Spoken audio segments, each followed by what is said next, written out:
자, 우리가 매주일 열왕기상을 묵상하는데요. 오늘은 11장 말씀입니다. 솔로몬의 나이가 많을 때에, 이런 제목이에요. 본문 4절에 보니까요, 솔로몬의 나이가 많을 때에 그의 여인들이 그의 마음을 돌려 다른 신들을 따르게 하였으므로 왕의 마음이 그의 아버지 다윗의 마음과 같지 아니하여 그의 하나님 여호와 앞에 온전하지 못하였으니, 그랬습니다. 여러분, 솔로몬의 말년에 대한 이야기예요. 이스라엘은 하나님의 언약의 백성입니다.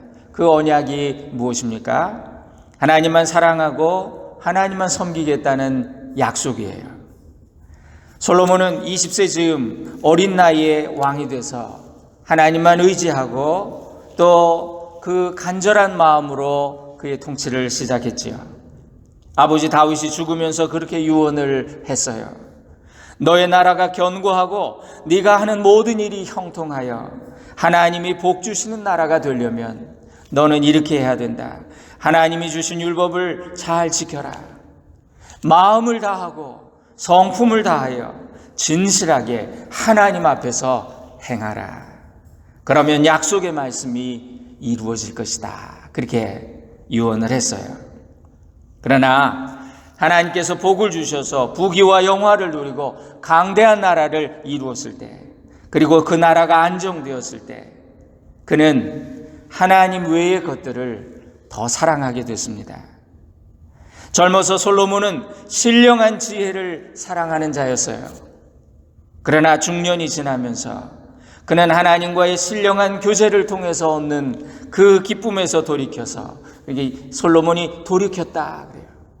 좋게 돌이켜야 되는데 반대로 돌이켜서 세속적이고 육체적인 쾌락을 추구하게 되었습니다. 지난 시간에 그가 누린 부와 그가 추구한 힘에 대해서 우리가 함께 살펴보았어요. 전도서에 보면요, 솔로몬이 자신의 삶에서 추구했던 것들을 쭉 언급합니다. 전도서 2장에 나오는데요, 나는 나의 사업을 크게 하였다. 내가 나를 위하여 집들을 지었다. 포도원을 심으며 여러 동산과 과원을 만들고 노비는 사기도 했고 또 은금과 왕들이 소유한 보배와 여러 지방의 보배를 나를 위하여 쌓았다. 또 노래하는 남녀들과 인생들이 기뻐하는 처첩들을 많이 두었다. 내가 이같이 창성하여 나보다 먼저 예루살렘에 있던 모든 자들보다 더하고 무엇이든지 내 눈이 원하는 것은 내가 금하지 아니하며 무엇이든지 내 마음이 즐거워하는 것을 내가 막지 아니하였으니 이는 나의 모든 수고를 내 마음이 기뻐하였음이라. 정말 하고 싶은 거 다 했다는 거예요. 다 누렸다는 거예요. 근데 오늘 여기 본문을 보니까 특별히 솔로몬이 이방 여인들을 사랑했다, 그런 표현이 반복돼서 나옵니다. 1절에 보니까요, 솔로몬 왕이 바로의 딸 외에 이방의 많은 여인들을 사랑하였으니. 여러분, 여호와께서 일찍이 이 여러 백성에 대하여 이스라엘 자손에게 말씀하시기를 이미 하나님 경고하셨어요. 너희는 그들과 서로 통혼하지 말라. 그들도 너희와 서로 통혼하게 하지 말라. 그들이 반드시 너희의 마음을 돌이켜 그들의 신들을 따르게 할 것이다. 경고하셨습니다. 근데 여기 보니까 솔로몬이 그러나 그들을 사랑하였더라. 여자가 너무 좋아. 어떻게 할 수가 없어. 솔로몬은 후궁이 700이요 첩이 300이라 그랬습니다. 1000명의 아내를 얻은 왕이에요. 하나님께서 이미 경고하셨는데, 그렇게 당부하셨는데 이방인들과 결혼하지 말아라. 여러분, 결혼이 단순히 두 남녀가 만나서 산다는 그런 의미가 아니잖아요. 결혼은 상대의 모든 것을 인정하고 받아들이는 거죠. 그래서 그의 성격과 그의 기질과 심지어는 그의 단점까지도 다 받아들여야 하는 것이 결혼이잖아요.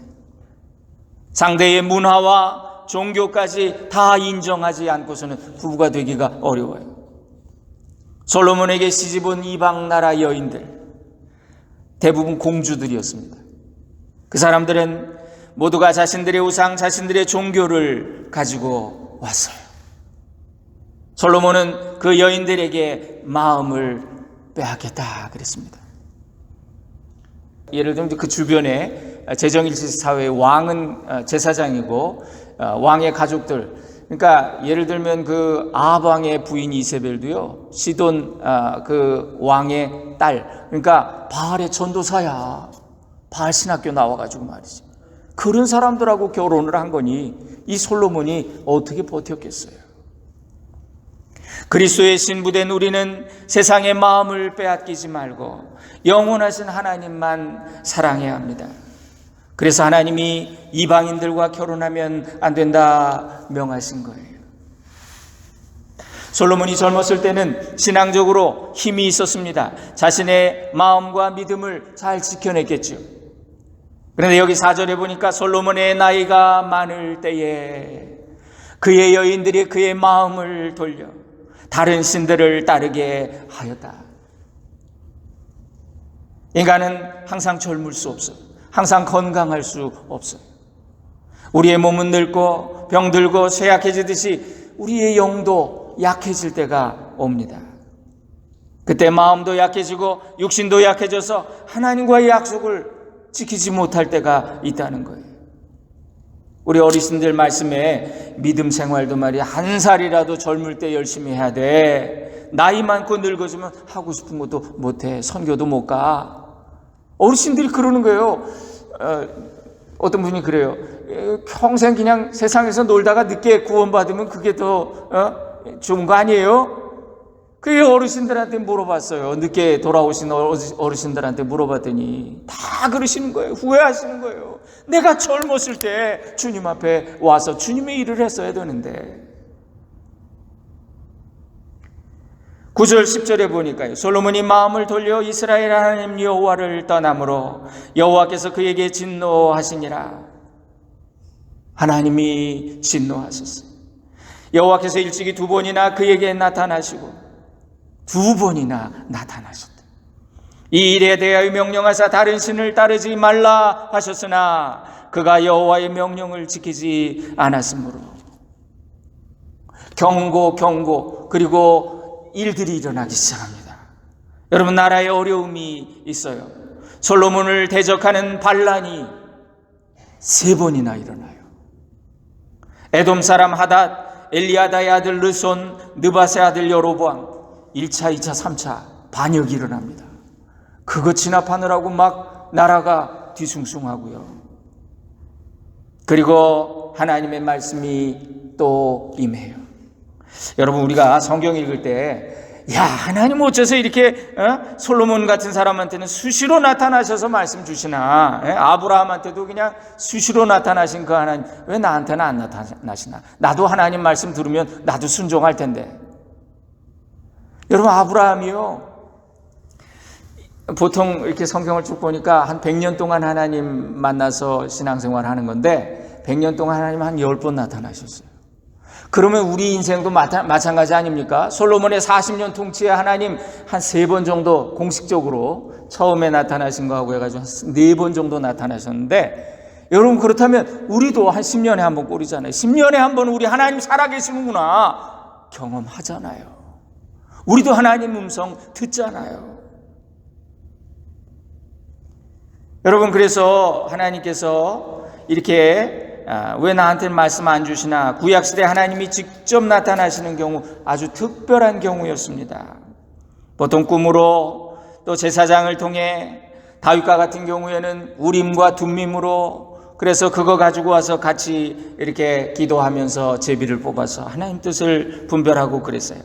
자, 이런 것들이 다 간접적으로 하나님의 뜻을 전해주는 도구들입니다. 그런데 대부분의 경우에는 선지자들을 통해서 하나님이 말씀을 주세요. 그래서 구약의 선지자 또는 선견자, 예언자, 이렇게 그 사람들을 일컫습니다. 여러분, 구약에서 예언자 그럴 때 제가 몇 번 말씀드렸죠. 그 예자는 미리 예자, 앞일을 예언하는 그런 예자를 쓰지 않고 예금, 예탁 할 때 맡긴다라는 의미의 그 예자를 써요. 그래서 성경에서 예언이라 그러면요, 물론 미래의 일을 미리 말하는 것도 있지만 그러나 대부분 하나님이 당신의 말씀, 당신의 뜻을 사람에게 알려주실 때 그 말씀을 한 사람, 그 사람의 입에다가 담아서 맡겨서 대언하게 하시는 거예요. 그러니까 대언이라는 표현이 더 정확합니다. 그렇다면 오늘 우리에게도 이런 대언자들이 있습니다. 성경이 우리에게 대언하시죠. 우리가 성경을 읽다 보면 하나님의 뜻을 깨닫게 돼요. 하나님이 나에게 말씀하시는구나. 성령님이 우리에게 대언하십니다. 감동으로 말씀하세요. 또 설교자들이 있습니다. 설교자들이 우리에게 하나님의 뜻을 대언해 줍니다. 그래서 사회자가 목사님 나오셔서 이제 하나님 말씀 대언하시겠습니다. 그러죠. 이렇게 하나님이 오늘 우리에게도 동일하게 말씀하고 계세요. 예배는 엎드리는 겁니다. 예배라고 하는 그 히브리어 단어가 엎드린다는 뜻이, 듣는 거예요. 엎드려 듣는 거예요. 우리가 예배를 통해 하나님의 음성을 듣고 그분의 뜻을 깨닫고 죄악에서 돌이켜 하나님께로 다시 나아갑니다. 그래서 말씀을 듣다가, 믿음이 들음에서 난다고 말씀을 듣다가 하나님의 뜻이 다 깨달아지면 우리는 그것을 하나님의 음성이라고, 하나님이 내게 말씀하셨다고 그렇게 고백하게 되죠. 오늘도 우리 삶에 하나님이 여전히 동일하게 말씀하세요. 솔로몬에게만 말씀하셨던 것이 아니라 오늘 우리에게도 때로 우리가 마음이 찔리고 때로는 듣기 힘든 말씀도 있어요. 아니, 하나님의 말씀은 대부분 듣기 쉬운 건 별로 없어요. 물론 하나님의 말씀에 위로와 격려와 사랑의 말씀도 주시지만 그건 내가 아주 심각한 환자일 때 하나님이 얘 건드리면 그냥 죽겠구나 싶을 때 그런 진통제 놔주시는 거거든요. 그리고 적어도 내 믿음이 바로 서 있다면 하나님은 내가 듣기에 부담스러운 말씀, 힘든 말씀으로 나한테 주신다는 거예요. 왜냐하면 우리 인간이 온전하지 않기 때문에. 부모 말은 다 좋은 말인데 다 잔소리야. 자식이 듣기는 다 잔소리야. 우리는 늘 죄만 짓기 때문에. 그래서 하나님 말씀은 인간에게 늘 회개하라, 돌이켜라, 책망의 음성으로 들려요. 솔로몬에게 임한 하나님 말씀도 그랬습니다. 경고였지요. 앞으로 내 나라가 쪼개지고 12지파에서 한 지파만 너의 자손에게 갈 것이다.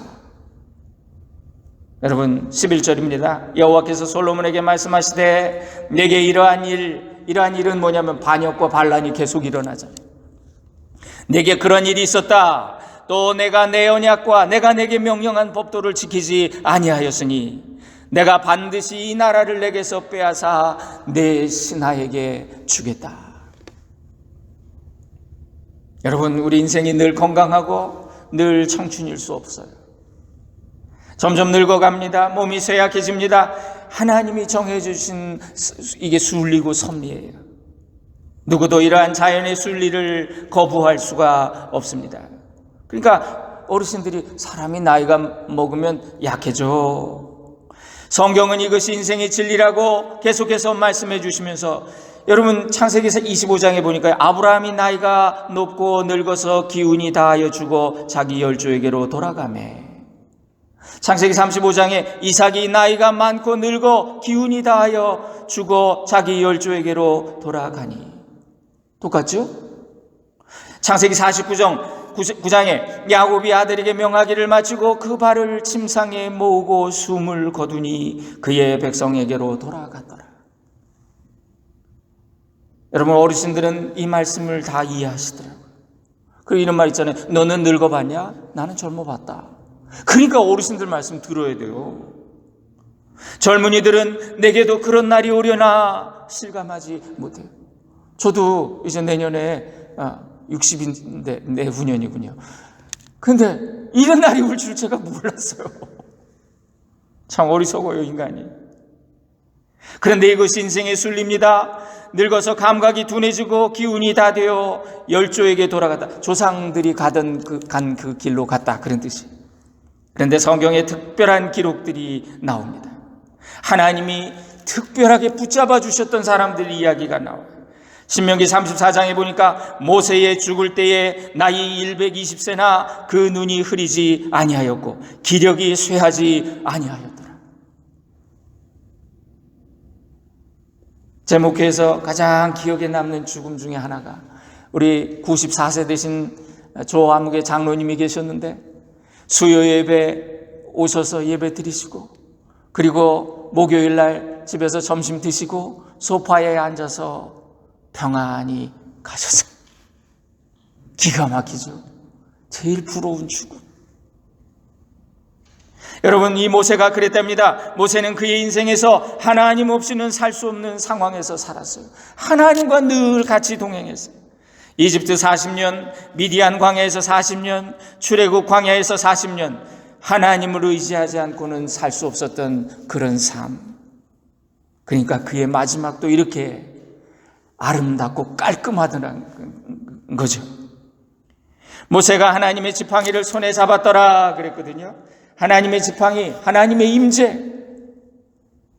모세는 하나님의 도우심으로 강팍한 이스라엘 백성을 이끌면서 하나님 나 죽여주세요, 그만하고 싶어요, 이럴 때도 있었는데 죽는 날까지 하나님을 의지하고 살았던 모세. 그는 죽을 때까지, 그 순간까지 기력이 쇠하지 않았고 눈이 흐려지지 않았답니다. 눈이 흐리지 않았다는 건 무슨 뜻이에요? 분별력을 잃지 않았다. 올바른 판단력을 유지했다. 젊어서는 혈기왕성해서 사람도 때려 죽였던 모세가 말이죠, 나이가 들수록 더욱더 온유해지며, 민수기 12장에 이 사람 모세는 온유함이 지면의 모든 사람보다 더하더라 그랬어요. 날마다 온유하고 날마다 겸손해지고 날마다 주님과 동행하던 모세. 하나님의 은혜를 입은 삶, 하나님을 의지하고 바라고 찾는 자에게 오늘 주님이 모세에게처럼 새 영과 새 힘을 부어주시는 줄로 믿습니다. 여러분이 그렇게 되시기 바라요. 저도 그렇고. 다윗도 그랬습니다. 역대상 29장에 보니까 다윗이 나이 많아 늙도록 부하고 존귀하다가 죽음에. 이것이 다윗의 말년에 대한 표현이에요. 나이가 들수록 존경과 존중을 받는 삶. 기도하는 성도는 이런 삶을 살죠. 어떤 목사님 그러더라고요. 기도 안 하는 일반적인 그런 어르신들 다 뒷방 노인네로 늙어가는데, 그래서 자녀들에게 부담을 주는데, 근데 믿음의 사람, 기도하는 사람들은 우리 어머니가, 우리 아버지가 우리를 위해서 기도해 주셔서 우리가 이렇게 복을 받고 우리가 이렇게 평안하다고, 저 귀한 분들이 오래 사셔서 우리를 위해 더 기도해 주셔야 되는데, 그런다는 거예요. 여러분, 다윗이 그렇게 살았습니다. 하나님 안에 거해야 자신의 인생이 존귀하다는 것, 존귀해진다는 걸 깨달은 사람. 그래서 시편 92편에 보니까 의인은 종려나무같이 번성하며 레바논의 백향목같이 발육하리로다. 여호와의 집에 심겨졌으며 우리 하나님의 궁정에서 흥왕하리로다. 늙어도 결실하며 진액이 풍족하고 빛이 청청하여 여호와의 정직하심을 나타내리로다. 하나님의 집에 심겨진 복된 삶, 우리가 추구해야 되는 마지막의 모습입니다. 성경에 나이 많아 늙도록 하나님의 은혜를 증거했던 노인들의 이야기가 나와요. 예수님이 아기로 오셨을 때 이제 우리가 성탄을 준비하는데, 그 첫 번 성탄절에 여러분 시므온과 안나라고 하는 두 노인이 있었어요. 평생 성전을 떠나지 않고 기도의 삶을 살았던 분들. 하나님이 그들의 말년에 큰 은혜를 베푸셔서 아기 예수님을 만나게 하셨어요. 그 영광을 누리게 하셨습니다. 하나님 믿고 추구하고 사랑하는 자는 시편의 말씀처럼, 오늘 이 말씀처럼 이루어진다는 거예요. 빛이 청청하여 여호와의 정직하심을 나타내리로다. 늙어도 결실하며 진액이 풍족하고. 여러분, 우리가 이렇게 될 수 있기를 소원합니다. 늙도록 부하고 존귀하게 되는 그런 삶. 그런데 보세요, 솔로몬을 보세요. 그렇게 하지 못했어요. 열왕기상 2장에 아버지 다윗의 유언이 나왔는데 끝까지 마음 흔들리지 말아라. 아들아, 끝까지 마지막까지 한 분 하나님만 섬겨라. 한 분 하나님만 사랑해라. 유언했습니다. 이 솔로몬은 마땅히 다윗의 길로 갔어야 돼요. 이것이 열왕기상의 주제입니다. 열왕기서의 주제예요. 다윗의 길로 행하느냐, 왕들에 대한 평가는 둘로 나뉘어요. 다윗의 길로 행하느냐, 사울과 여로보암의 길로 행하느냐. 당시 왕들은요, 부인을 많이 뒀습니다. 이건 왕의 권세를 의미합니다. 그런데 하나님은 솔로몬에게 여러 번 경고하셨어요. 당연히 누릴 수 있는 권리였지만 할 수 있는 것을 하지 못하게 하시는 것, 이거 하나님의 사랑과 관심이에요. 그렇죠? 솔로몬은 이 말씀을 귀담아 듣지 않았어요. 여러분, 평생 잘 믿다가 마지막에 어긋나서 인생의 평가가 달라진 사람들이 있죠. 솔로몬이 그랬습니다.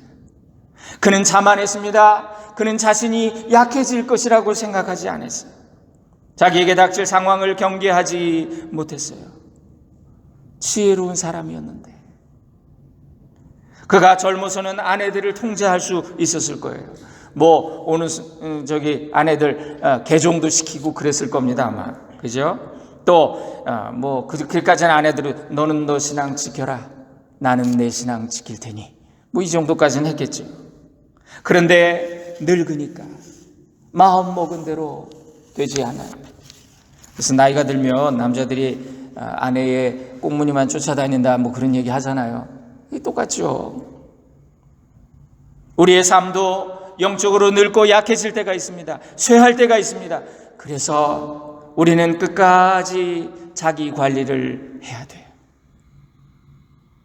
그 우스갯소리로 10년 공부 도로아미 타불이다 이런 표현이 있는데, 죄의 길에서 멀리하고 하나님께 붙어서 그 믿음을 잘 지켜오다가 늙고 몸과 마음이 약해졌을 때 이방 여인들에게 마음을 빼앗기고 이방 신들을 섬겼대요. 여보, 저 앞에 우리 산당이 하나 있었으면 좋겠어요. 우리 신을 위해서. 그래 해야지. 산당 이쪽에도 짓고 저쪽에도 짓고. 여보, 나 이번에 제사 지내러 가는데 당신도 같이 갔으면 좋겠어요. 그래, 따라가야지 그렇게 되고 말았던 솔로몬. 성경에 나오는 표현 중에 음녀라든가 말로 호리는 이방 계집이라든가 이런 표현들이 이게 다 마귀의 유혹을 가리키는 말이에요. 가까이 해야 할 것과 멀리 해야 할 것을 구분하고 분별하는 것이 지혜요 복인데, 그래서 시편 1편에 보면 복 있는 자는 악인의 꾀를 따르지 않고 죄인의 길에 서지 않고 오만한 자의 자리에 앉지 않고, 이게 죄 짓는 단계잖아요. 그 자리에 가서 거기 서서 거기 주저앉으면, 여러분 솔로몬에게 보면요, 믿음의 아내, 기도하는 아내가 있었다 이런 기록이 없어요. 이방 출신 아내들에 대한 말만 나와요. 우리의 신앙도 여러분 가까이 해야 될 사람을 분별하고 멀리 해야 될 사람을 분별하고, 그렇게 해서 거리를 두고 교회 생활을 할 때도 긍정적이고 교회와 신앙을 그렇게 정말 귀하게 여기며 교회를 사랑하는 사람, 하나님을 사랑하는 사람, 이런 사람, 저런 사람 닮고 싶다, 가까이 하세요. 그러면 그를 닮아갑니다. 저렇게 믿는 거구나, 믿으면 저렇게 하는 거구나. 그런데 부정적이고 교회와 신앙을 헐뜯는 습관을 가진 사람, 이상하게 그 사람 만나고 에너지가 빠져. 그런데 그런 사람 사귀면요, 어느새 나도 비슷하게 물들어갑니다. 내 마음을 빼앗기고 나도 모르게 하나님과 멀어져요. 그래서 요한복음 15장에 주님이 말씀하셨어요. 가지는 줄기에 단단히 붙어 있을 때 그 생명을 유지할 수 있다. 예수님은 내가 곧 길이요 진리요 생명이다. 예수님이 우리의 생명의 나무래요. 나무 줄기.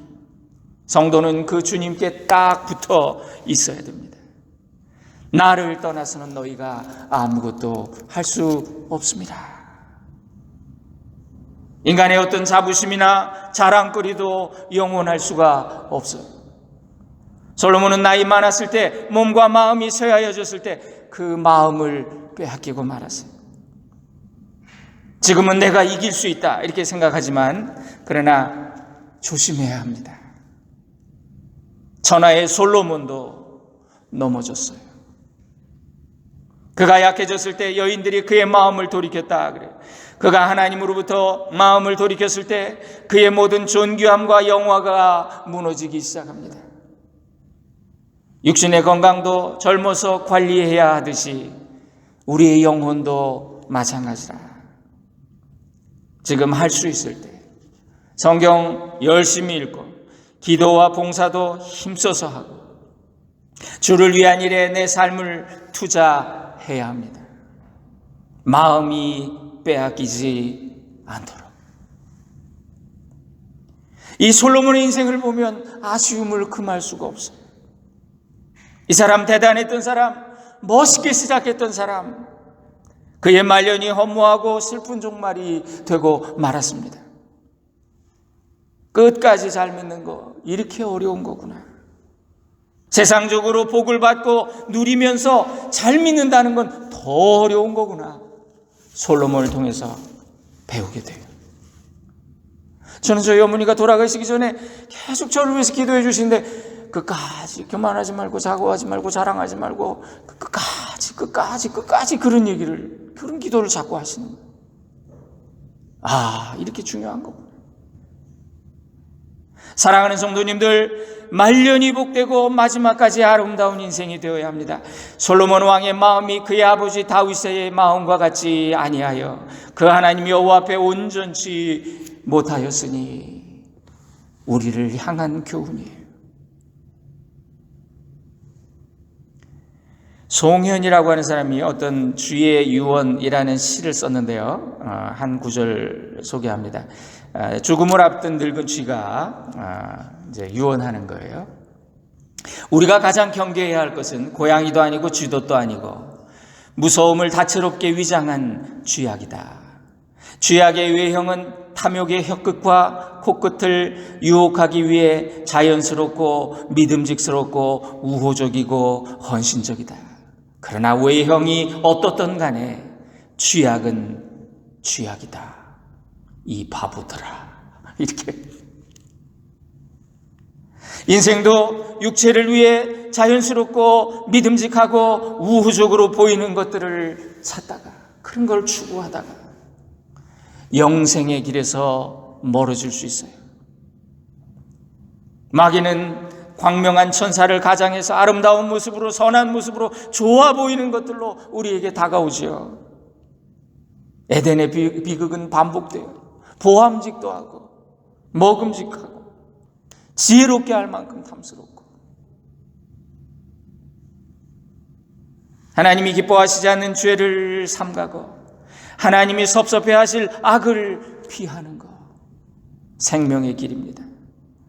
이것이 지극히 작은 일이라고 할지라도, 그것이 믿음직스럽고 우호적인 일이라고 할지라도 그것이 우리에게는 영적인 쥐약이 될 수 있다. 그 먹는 순간 죽는다. 겉모양이 어떻든 간 쥐약은 쥐약이다. 이 바보들아. 지혜의 대명사였던 솔로몬보다 여기 한 늙은 쥐가 생명의 지혜가 뭔지를 우리에게 가르쳐줘요. 아유, 목사님, 나는 솔로몬도 아닌데 나는 그냥 평범한 사람이야. 그렇게 말할 수 없습니다. 우리는 누구나 일생 한 번을 산다. 일생. 그 여정 가는 인생 나그네이기 때문에 우리는 다 통일해요. 저는 요즘 하나님, 나의 말년이 복되게 해주세요, 이런 기도를 하게 됐어요. 우리 교회에 은퇴하신 선배 목사님들, 또 말년이 복된 인생 선배님들 보내주신 이유를 생각하면서, 아, 저렇게 늙어야 되는데, 그런 생각을 해요. 저의 기도의 제목이 되었습니다. 디모데후서 4장에 사도 바울은 이렇게 고백합니다. 나는 선한 싸움을 싸우고 나의 달려갈 길을 마치고 믿음을 지켰으니 이제 후로는 나를 위하여 의의 면류관이 예비되었으므로 주 곧 의로우신 재판장이 그날에 내게 주실 것이며 내게만 아니라 주의 나타나심을 사모하는 모든 자에게도니라. 이 졸업식 앞두고 야, 너 이번에 1등이다, 상 받는다, 그런 지금 상태인 거예요. 죽음 앞에서 그 심판의 자리가 이제는 담대함을 가지고 맞이할 수 있게 됩니다.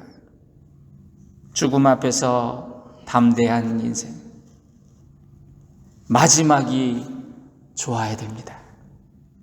끝까지 순전하고 끝까지 온전하게 다윗의 길로 따라 행하는 저와 여러분, 우리 교회 모두 될 수 있기를 주님의 이름으로 축원드립니다. 기도하겠습니다. 사랑하는 주님, 솔로몬이 나이 많아 늙을 때에 말씀으로 우리를 교훈하신 주님, 끝까지 충성하고 치우치지 않으며 교만하지 않게 하옵소서. 마지막까지 아름답고 선하게 주 앞에 담대히 설 수 있는 우리와 우리 모든 교회 성도들 되게 하옵소서. 예수님의 이름으로 간구합니다. 아멘.